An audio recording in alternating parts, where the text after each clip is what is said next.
आप सबको नमस्कार। माफी चाहते हैं, आज हमारी कॉल थोड़ा देर से स्टार्ट हो रहा है। वो टेक टीम हमें लॉगिन नहीं कर पाई। आज हमारे साथ डॉक्टर मिदरुल साहनी है, जो हम सब जानते ही हैं।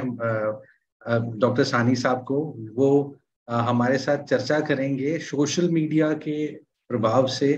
हम होम्योपैथी कैसे उनको सोशल मीडिया के प्रभाव से मुक्त कर सकता है।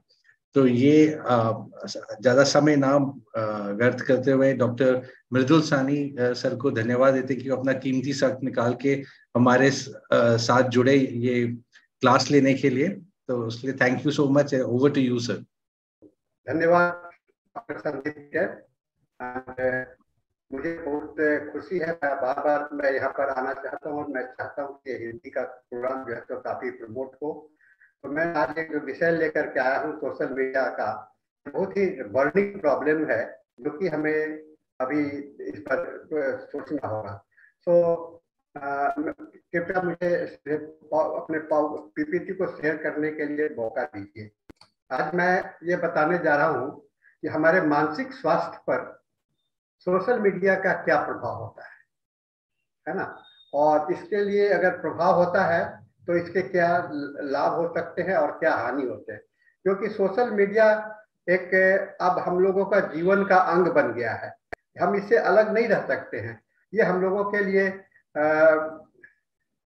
आई थिंक मेरे वीडियो आप लोग सुन रहे हैं।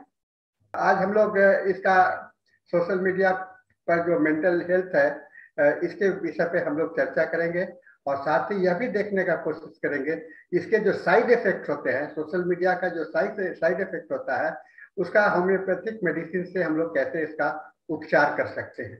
तो आइए सबसे पहले तो हम लोग ये जाने कि सोशल मीडिया का जो यूटिलाइजेशन है ये आजकल हम लोग बहुत कारणों से करते हैं। पॉलिटिकल ओपिनियन के लिए, आपसी संबंध बनाए रखने के लिए, परिवार से बात करने के लिए, ये हम लोगों का जीवन का अंग बन गया है। तो ये और हमारे पास में बहुत तरह के सोशल मीडिया है, जैसे फेसबुक है, ट्विटर है, व्हाट्सएप है। ऐसे बहुत सारे मीडिया हैं जहाँ की लोग नित्य, और मैं नहीं समझता हूँ कि कोई इससे अछूता रहता है।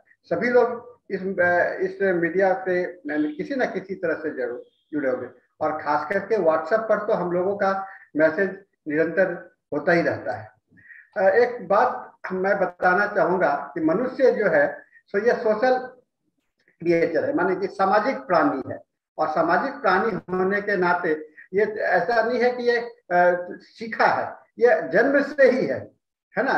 जन्म से ही है और इसका जन्मजात प्रभाव है। जब हम जन्म लेते हैं तभी से हमारे अंदर में सोशल मीडिया का हम लोगों के है और इसके प्रभाव पड़ते हैं और इसके इफेक्ट्स भी होते हैं। ये बहुत अच्छा कोटेशन मैंने आपके सामने में रखा है। Human being are social creature, not occasionally, कभी कभी नहीं, बट और बाय एक्सीडेंट, कभी दुर्घटनावश नहीं, but sociability is the one of a way of the life, है ना, जिसके के कारण और प्रभाव होते हैं।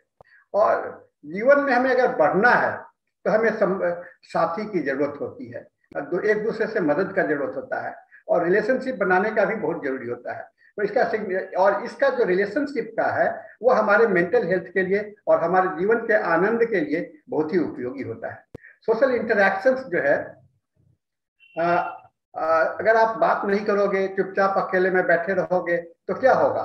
सबसे बड़ी बात यह होगी कि आपका जो इंटरैक्शंस है वो आपको उसे आपके अंदर में तनाव हो जाएगा, चिंता होगा, डिप्रेशन होने लगेगा। आपके जो आपका जो अहम भावना है वो घट जाएगा और आपके अंदर में कमजोरी आने लगती है। यानी कि आप एक अकेलेपन में अपने आप को अंदर में समाहित कर लेते हैं, जिससे कि आप ये अकेलापन महसूस करते हैं और इसके कारण आपके अंदर में डिप्रेशन का फीलिंग आ जाता है। इसीलिए सोशल मीडिया तो जरूरी है ही।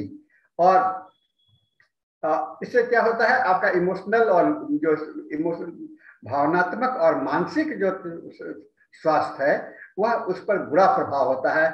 अगर आप समाज के साथ में नहीं रहते हैं, संबंध नहीं बनाते हैं, तो ये बहुत बड़ा प्रभाव। अब प्रश्न यह आता है कि आज के समय में, मॉडर्न लाइफ में, जहाँ की सभी कोई को अपने काम के प्रति व्यस्तता है, तो इसका अब सोशल मीडिया जो बन करके आया, ये हम लोगों के लिए बहुत ही उपयोगी बना। और इसका उपयोग ये हुआ कि आज हम अपने शहर में ही नहीं, अपने गांव में नहीं, हम अपने छोटे से मोहल्ले में नहीं, बल्कि हम आज पूरे दुनिया से जुड़ गए, है ना। आप फेसबुक में आप देखते होंगे तो आपके फ्रेंड्स कहाँ हैं, तो कोई विदेश में है, कोई दूसरे जगह पर है। ट्विटर पर आप बात करते हो, यूट्यूब पर आपने देखते हो, इंस्टाग्राम पर देखते हो। तो इतना हमारा डायमेंशन सोशल मीडिया के कारण जो हमारा लोगों से मिलना जुलना था, वह छोटा होकर के वह बहुत ही बड़ा हो गया। यानी कि हमारे पास में हेल्थ तो बहुत अच्छे हो जाने चाहिए थे, है ना, बहुत अच्छे हो जाना चाहिए था, और हम लोग काफी फ्रेश और हेल्दी फीलिंग होनी चाहिए थी। और लेकिन इससे एक नुकसान हुआ, जो हम लोग फेस टू फेस बात करते हैं, आप आमने सामने बैठ करके बात करते हैं, ये धीरे धीरे घटता चला जा रहा है। क्योंकि आप देखिए, घर में बच्चे ही हैं, अगर सभी बच्चे के पास में मोबाइल फोन है, तो एक बच्चा एक कोना में बैठा हुआ है, दूसरा बच्चा दूसरा कोना में बैठा हुआ है, पिताजी जो है सो दूसरे जगह बैठे हैं, माँ दूसरे जगह बैठे हैं, यानी कि सभी कोई अपने अपने में व्यस्त है। या ये जो कॉन्टैक्ट रिलेशनशिप है, जो आपसी संबंध है, वो घटता चला जा रहा है।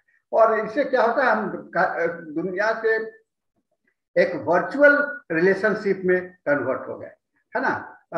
वर्चुअल रिलेशनशिप पे जो है तो हम लोगों के लिए एक माने यानी कहने का मतलब, सोशल मीडिया हमारा जो डायरेक्ट कांटेक्ट था उसका वो कम करके हमारे वर्चुअल माने इनडायरेक्ट कांटेक्ट के अंदर में हमें ले गया। ये सोशल मीडिया का रोल प्ले हुआ।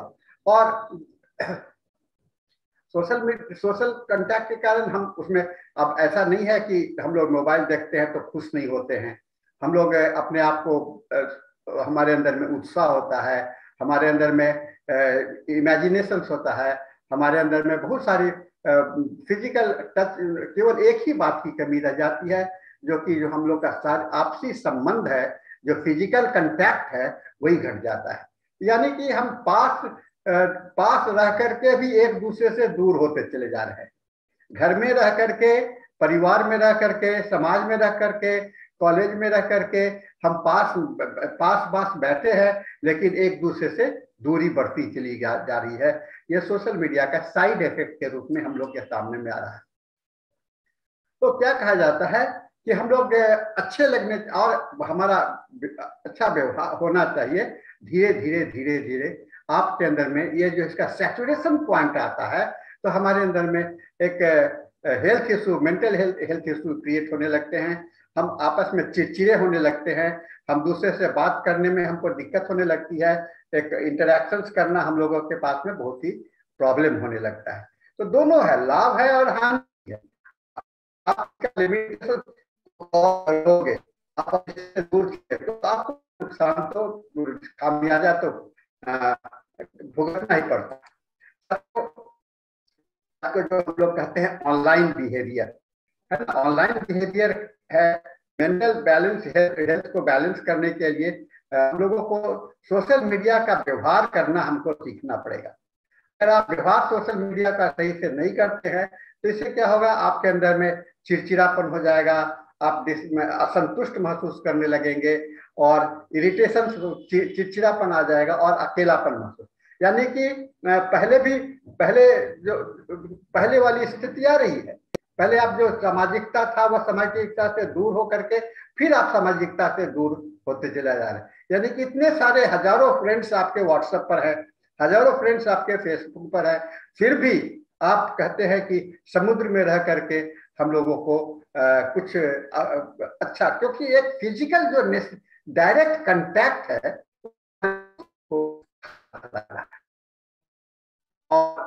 और इसका जो है प्रकृति, हम लोगों की प्रकृति क्या होता है कि हमारे शरीर के दिमाग के अंदर में जो डोपामाइन होता है, जो हम लोग फील गुड केमिकल कहते हैं, अच्छा लगने वाला है, ये जो है तो इसे हमारा सेक्स, हमारा खान पान सभी के साथ में व्यवहार हो।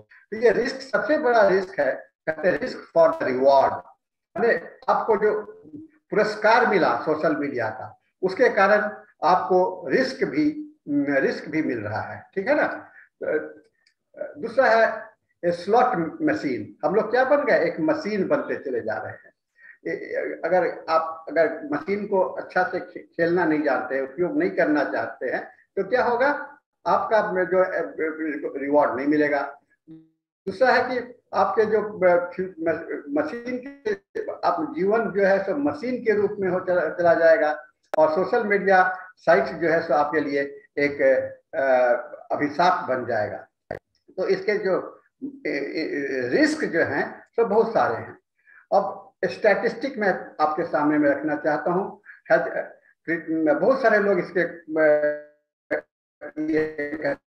नेशनल सर्वे ऑफ पॉपुलेशन में बताया गया है कि सोशल मीडिया का डिवास्टिंग इफेक्ट पड़ा है ऑन द मेंटल हेल्थ, है ना।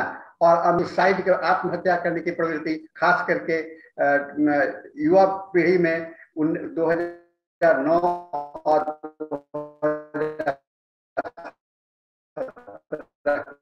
अंदर में देखा गया।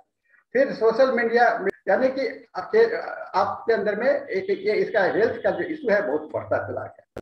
2021 के एक स्टडी में, रिसर्च में बताया गया कि सोशल मीडिया का जो है लड़कों के स्वास्थ्य पर तो कम प्रभाव पड़ता है, लेकिन लड़कियों के स्वास्थ्य पर बहुत ज्यादा पड़ता है, जो अपने जीवन में 2 घंटे से ज्यादा आपको सोशल मीडिया में रहते हैं।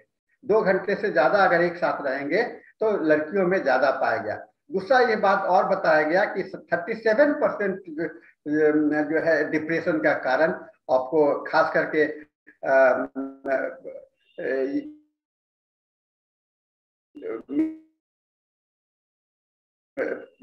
एडोलेसेंस एज में, टीन एज में, वो आपको सोशल के कारण है। और 2019 के एक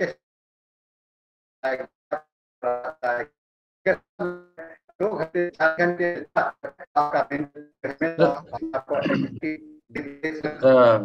डॉक्टर सानी, आपका ये कनेक्शन बड़ा, आवाज आपकी कट रही है अभी सर। आप सुनाई नहीं दे रहे हैं, आपकी आवाज नहीं सुनाई दे रही।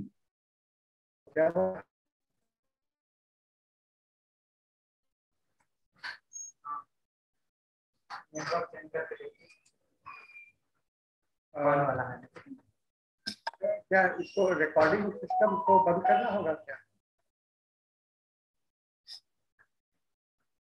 मैं 1 मिनट में देख रहा हूँ इसमें। देखिए करके सुनते।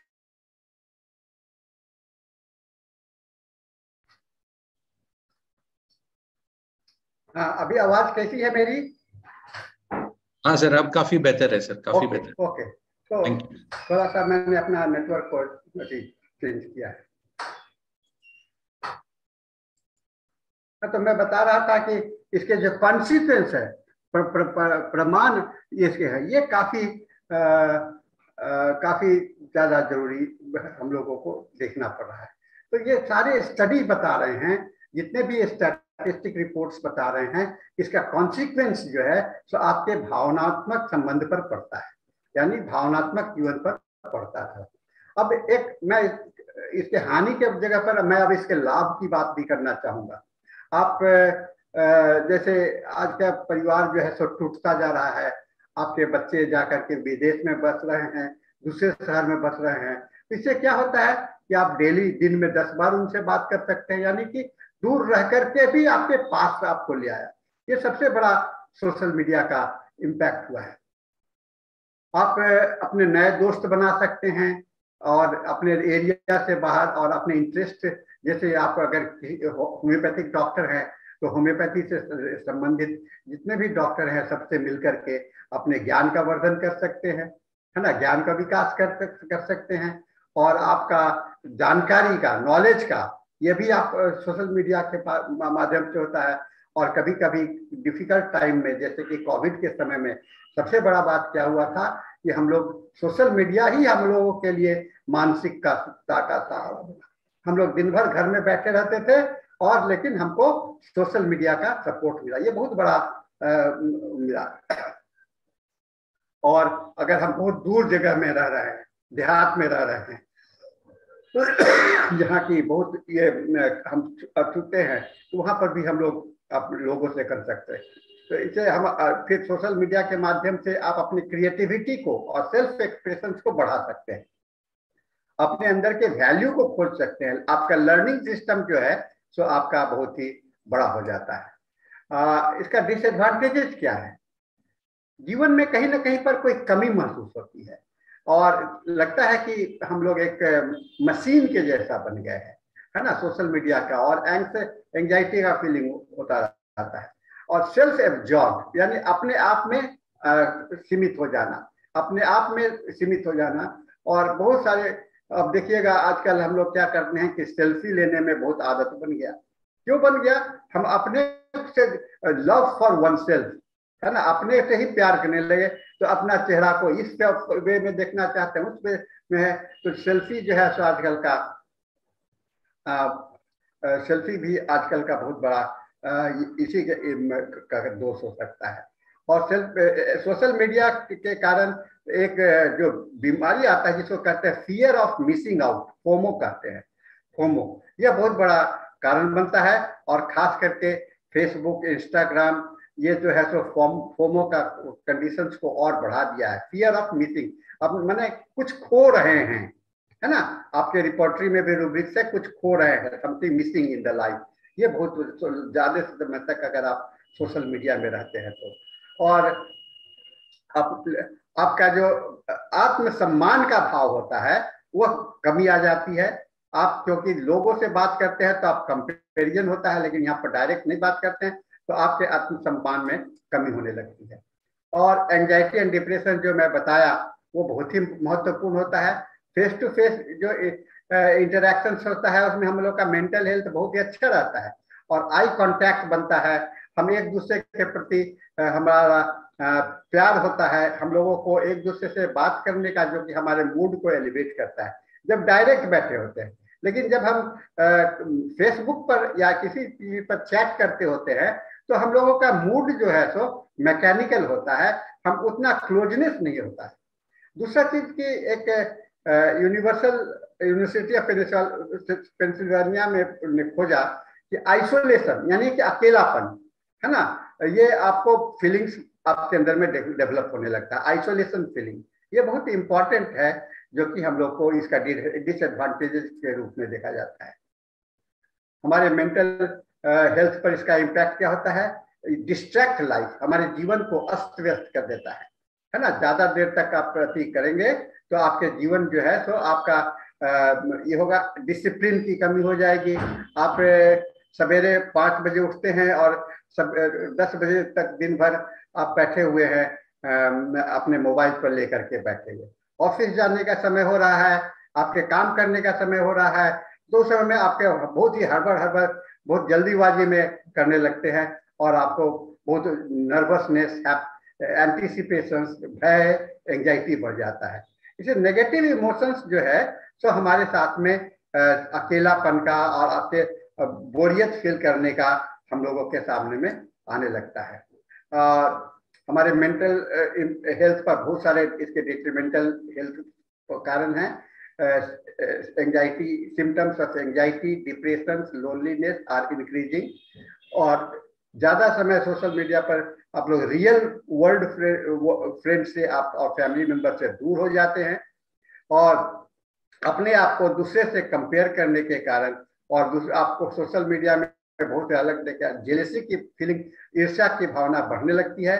और खास करके आजकल ऑनलाइन जो साइबर क्राइम हो रहे हैं उसके भी कभी कभी आप पीड़ित हो जाते हैं और इसमें आपके फोटोग्राफ्स को जो वायरल हो जाते हैं वो भी आपके शरीर को, जीवन को, क्योंकि आप अपने फेसबुक में, व्हाट्सएप पर फोटोग्राफ डालते रहते हैं, सेल्फी लिए और फोटोग्राफ डाल दिए, उसको लोग इमेज को चेंज करके आपका जो है पर्सनैलिटी को और आपके ऊपर में भयंकर उसका परिणाम होता है। आपका स्कूल का काम, सारे चीज फंक्शन में करते हैं, घर का काम, फैमिली लाइफ, सब ये होने लगता है। और एक चीज और है जिसको हम लोग माइंडफुलनेस कहते हैं। माइंडफुलनेस का है मतलब कि वर्तमान में जीने की आदत, वर्तमान में सारा माइंड एक जगह पर रह करके वहां पर, ये डिस्ट्रैक्शन टाइप का, आधा कुछ परसेंट ऑफ द माइंड जो है सो आपको व्हाट्सएप पर है, कुछ percent of the mind Facebook पर है, और कुछ ही प्रतिशत आपके घर में है। तो इससे क्या हो गया, डिस्ट्रैक्शन बहुत ज्यादा माइंड का हो जाता है, और आपका जो सेल्फ रिफ्लेक्शन है, एक्सरसाइज है और स्लिप्स है, ये सब भी बाधित हो जाते हैं। आजकल हम लोग देखते हैं स्लीपलेसनेस का, नींद नहीं आने की बीमारी बहुत बढ़ती जा रही है, क्योंकि रात रात भर बैठ करके हम लोग व्हाट्सएप पर देख रहे हैं या फिर फेसबुक में अपना कोई चैटिंग कर रहे हैं। तो इससे नींद की बीमारी भी आ जाती है। आपका मेंटल तनाव के कारण आपके फिजिकल हेल्थ में भी डिटेरियोरेशन शुरू हो जाता है। अब इसको कैसे, इस इफेक्ट को हम लोग मैनेज करें, आइए हम लोग इसको देखते हैं कैसे है। तो क्या कहा गया है कि स्मार्टफोन के डाटा कनेक्टिविटी को कम से कम अपने काम के समय में, या गाड़ी चला रहे हैं या मीटिंग में हैं, जैसे आप क्लिनिक में बैठे हो तो आप अपने डाटा को, आप स्मार्टफोन को कुछ देर के लिए बंद कर दीजिए, है ना। इससे क्या होगा कि आप कुछ देर अलग रहे, क्योंकि आप दूर तो नहीं हो सकते हैं, लेकिन आप उसको थोड़ा सा ये है। और इसे और कुछ समय बंद करके घर में जब आप बैठिए परिवार के बीच में, तो वहां पर आप सोशल मीडिया का कनेक्शंस को, डाटा को ऑफ कर दीजिए और अपने साथियों के साथ में संबंध बिताइए।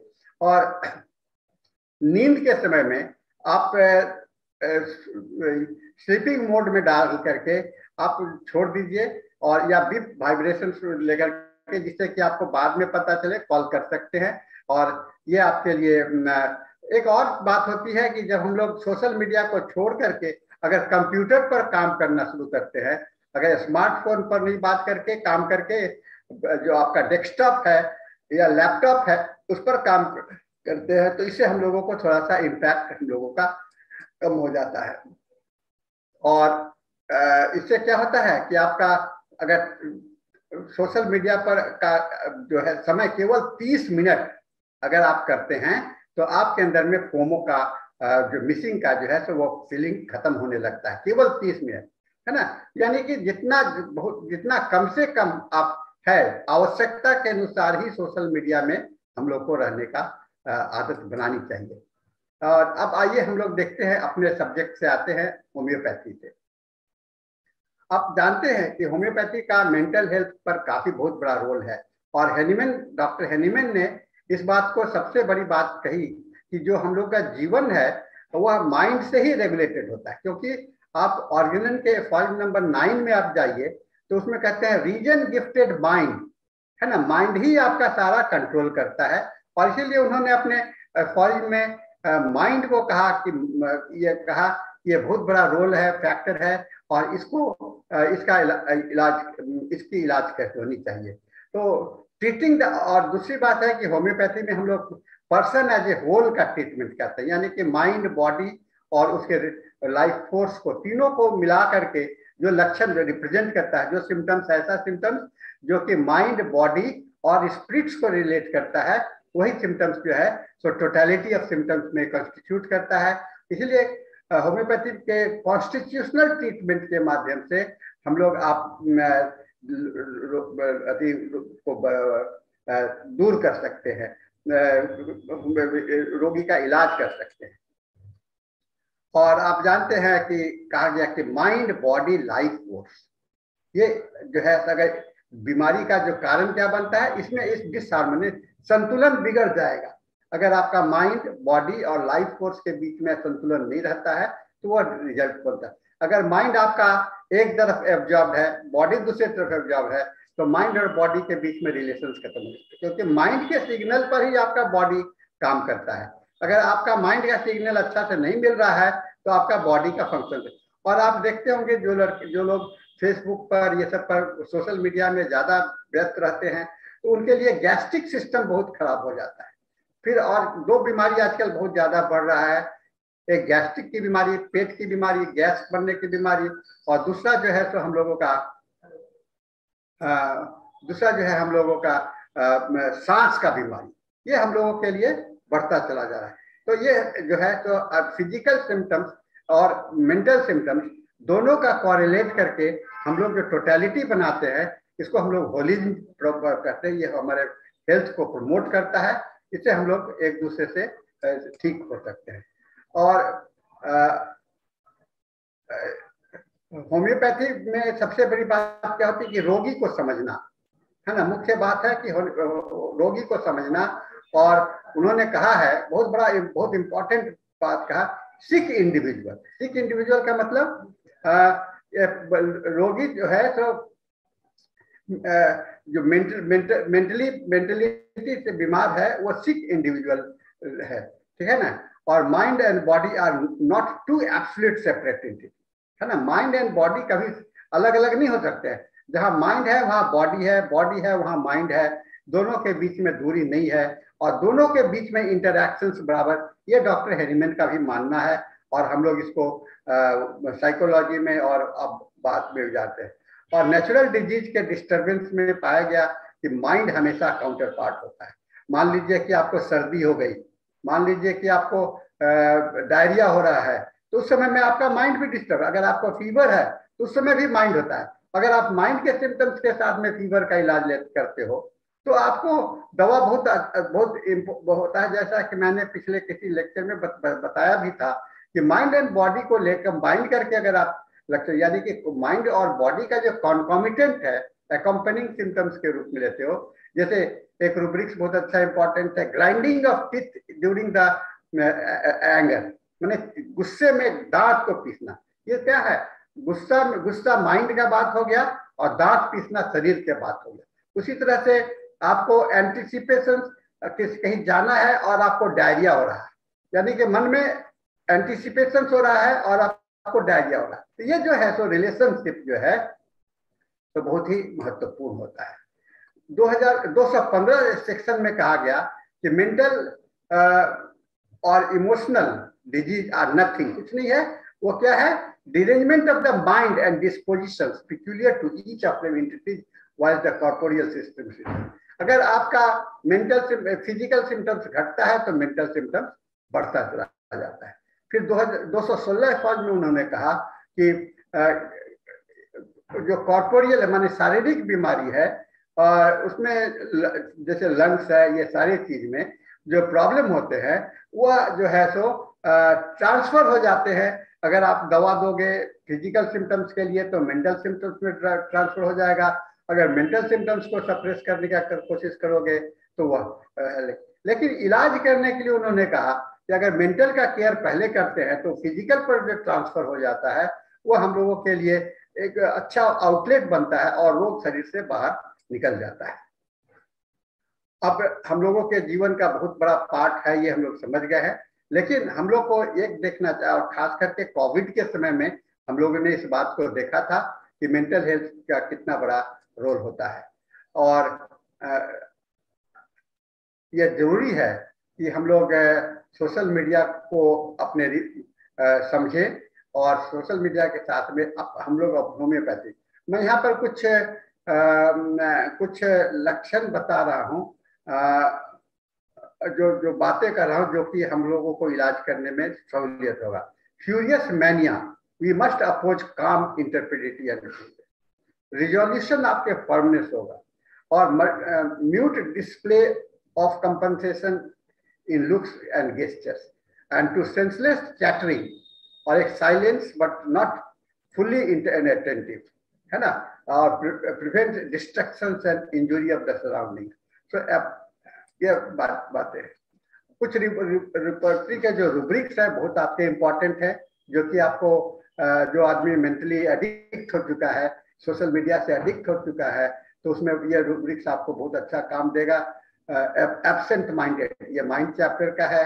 Absorbed minded, abstraction of mind, addiction tendency to become, ये सारे रूब्रिक्स आपके रिपोर्टरी में अवेलेबल है।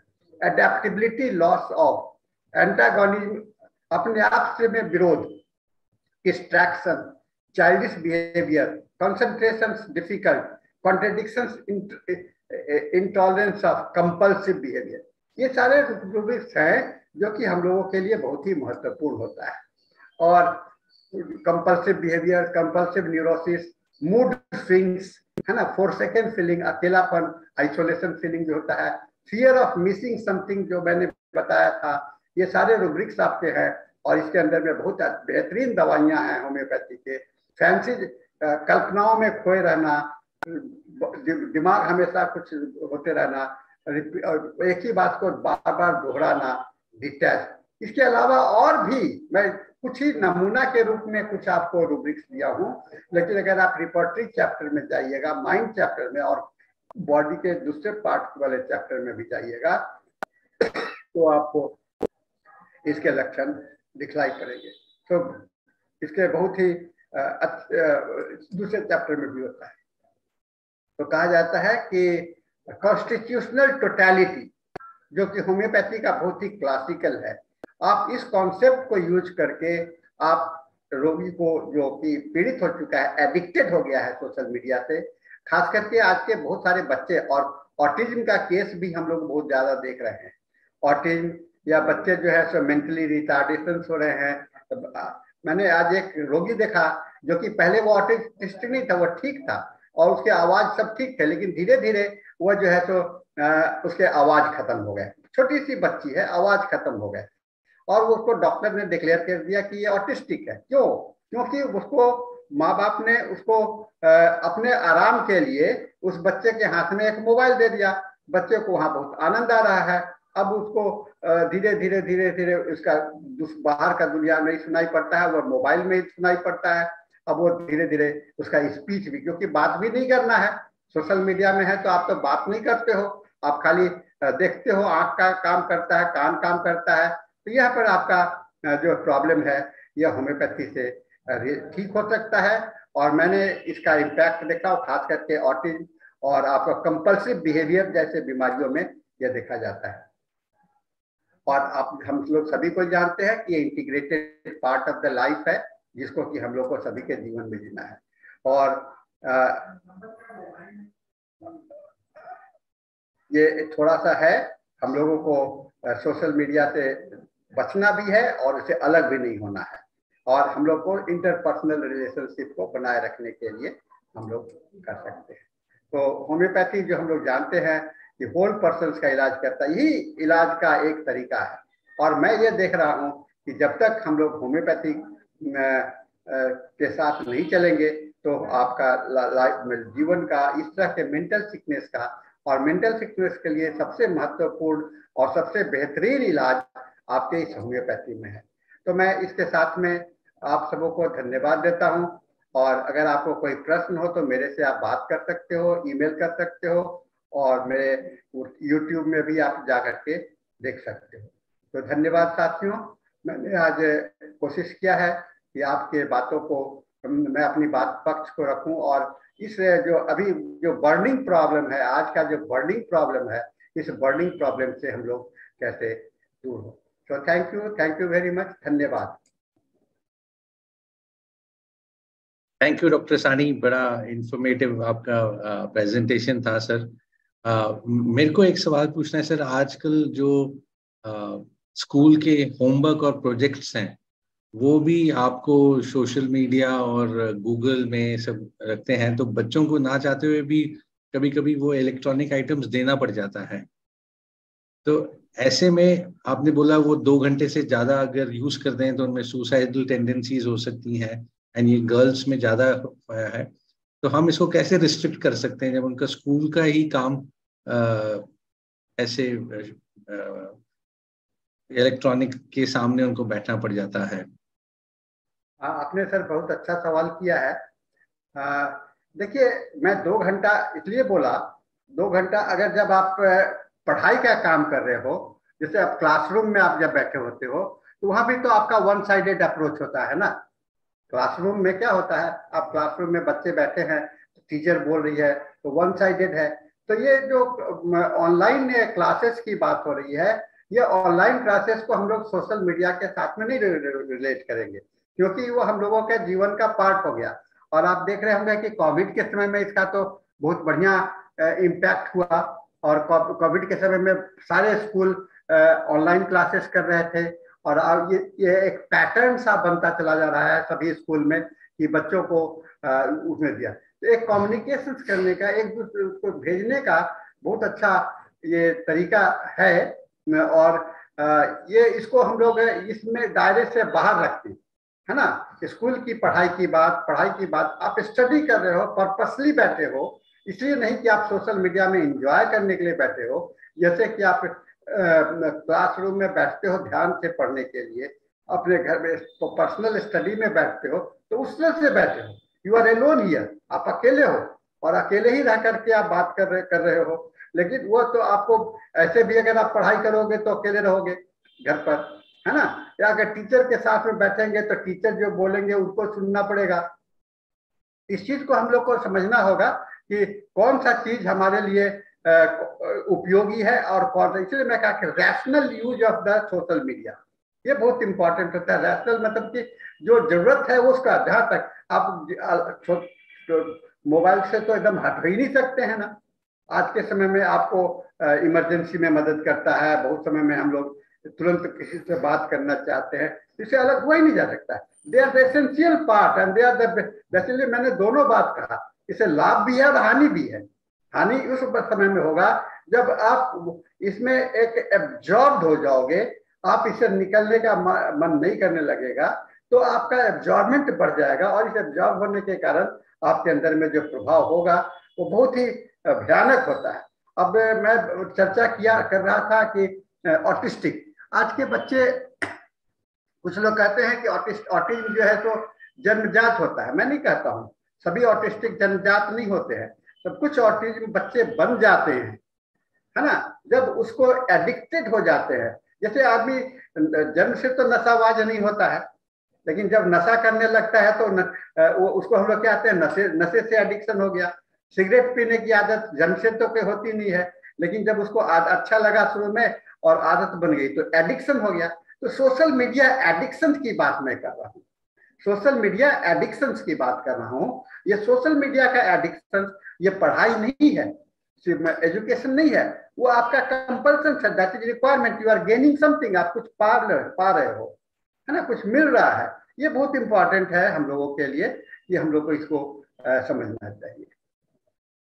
सर मैं ये पूछना चाह रही हूँ कि बच्चों में मोबाइल के एडिक्शन को कैसे कम किया जाए सर, क्योंकि स्कूल के ऑनलाइन क्लासेस, जैसे कि आपने पूछा, ऑनलाइन क्लासेस होते हैं, होमवर्क भी होते हैं, और फिर होमवर्क के अलावा बच्चों में होता है क्या कि वो मोबाइल में गेम खेलेंगे, कुछ टाइम उनको स्पेंड करने के लिए चाहिए, तो इन सब को ऐड करके देखते हैं तो काफी टाइम बच्चों का तो मोबाइल में ही जाता है। उनके हाथ से मोबाइल जैसे ही आप साइड कर लो, अलग ले लो, तो इतने ज्यादा इरिटेबिलिटी बच्चों में दिखती है। इस चीज को कैसे कम किया जाए, क्योंकि mobile most of the time उनके हाथ में ही होता है, मोबाइल हो चाहे टैब हो या कुछ भी हो या कंप्यूटर लैपटॉप हो, उनके सामने वो बहुत टाइम स्पेंड करते हैं, तो इनको कैसे रिड्यूस किया जाए?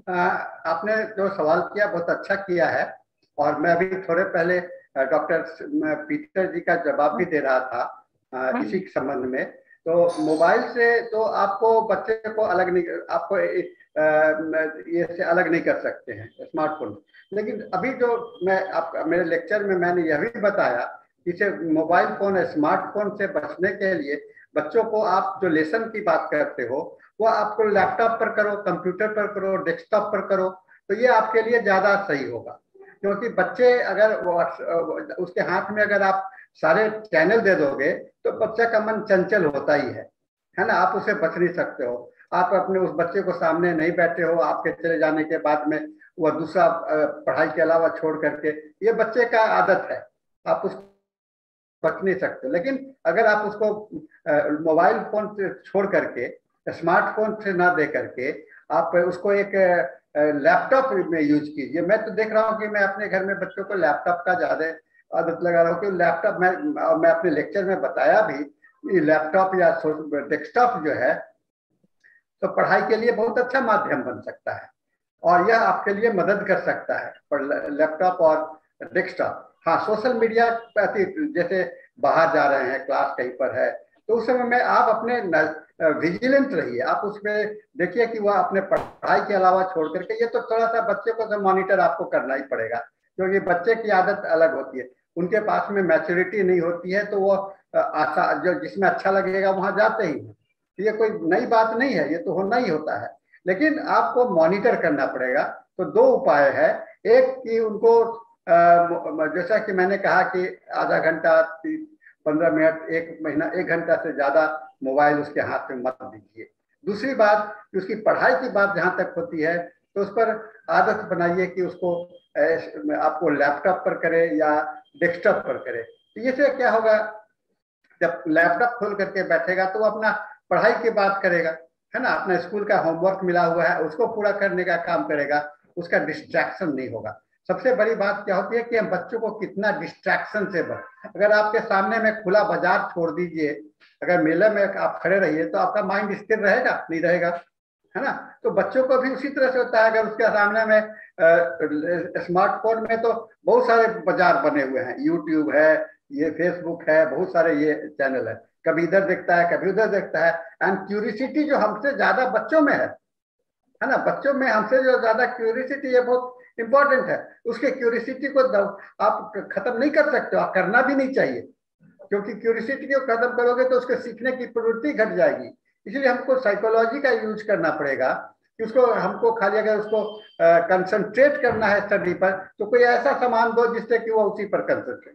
जैसे क्लासरूम में बैठता है तो कहाँ देखता है दूसरा चीज, है ना, अपने टीचर पर ही सुनता रहता है। अगर आप उसको घर में पढ़ाते रहती हैं तो क्या होता है, वो अपने टीचर के साथ ही इन्वॉल्व रहता है, तो डिस्ट्रैक्शन नहीं होता है। लेकिन आपके सामने में पूरा मेला खोल दिया जाए तो डिस्ट्रैक्शन होना ही होना है ना, नेचुरल है ना, उसे आप अलग नहीं रह सकते हो। ये कहा जाता है कि बुद्धा ने भी कहा कि मेडिटेशन, है ना, मेडिटेशन यानी कि चिंतन, ये एकाग्रता लाने के लिए बहुत जरूरी है। और एकाग्रता लाने के लिए जितने भी डिस्ट्रैक्टिव फोर्स हैं उसे बचाना होगा। और बच्चे, चूंकि हम लोग गार्जियन हैं, तो गार्जियन का रोल क्या होता है कि बच्चों को डिस्ट्रैक्शन से हम लोग कितना बनाए। अगर वो डिस्ट्रैक्शन से आप नहीं बताइएगा, उसका कंसंट्रेशन पावर घट जाएगा, पढ़ाई से मन खत्म होने जाएगा, है ना। अब देखिएगा कि बच्चे पहले पढ़ते थे, अब जो है सो उसके कंसंट्रेशन पावर खत्म। आपके रिपोर्टरी में जाइए, रूब्रिक्स बने हुए हैं, concentration, lack of concentration studying while, है ना, पढ़ाई के समय में उसका कंसंट्रेशन नहीं बनता है। इससे क्या होता है, बच्चा पढ़ेगा कहाँ से, कंसंट्रेशन क्यों नहीं बना, क्योंकि उसकी आदत बिगड़ गई, है ना, बिगड़ गई। तो उसको हमको दिमाग में रख करके हम लोगों को हैंडल करना पड़ेगा। ये स्टूडेंट का हैंडलिंग का प्रॉब्लम है। यस दीपाला जी।